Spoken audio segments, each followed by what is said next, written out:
આપણે લીમડાના પાનનો રસ કાઢીને આજે પીવાના છે. તો એના માટે આપણે લીમડાના પાન લેવા જઈએ છીએ. લીમડે આપણે આવી ગયા છે અને લીમડો તમને બતાવી દઉં. આ રહ્યા અને આ ડુક્કો લેવાની છે. જોઈ લો, આ ડુક્કો દેખાય છે, એ ડુક્કો લઈશું આપણે. પછી આનો રસ કાઢી લઈશું. બસ આ રીતે આપણે પાના ખૂટીને નાખવાના. દાળીઓથી અલગ કરીએ અને પછી હોય બીજો બરાબર ના હોય તો પછી જે મરચું વાળતા હોય એની કોથળી ચડાવીને પાણી રેડીને પછી ખવાડી દેવાનું.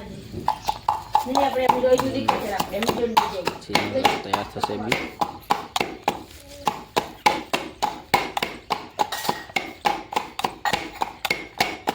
આ રસ હવે આ રસ આપણો રેડી થઈ ગયો છે.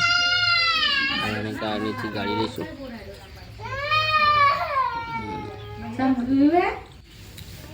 ગાળીએ પછી આપણે આ ગાળીએ છે આપણે હવે ગાણીથી ગળી ગયો છે આપણો રસ.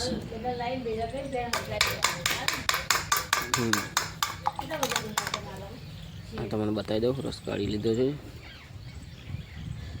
હવે આ રસ આપણે પી લઈએ. મોટો પીવાનો છે, વધારે ના પીવાય. નાનો વધારે પીએ તો જ્ઞાન આવી જાય છે, પછી ઊંઘી જવાય. અને આ ચૈત્ર માસમાં વધારે પીવાય છે.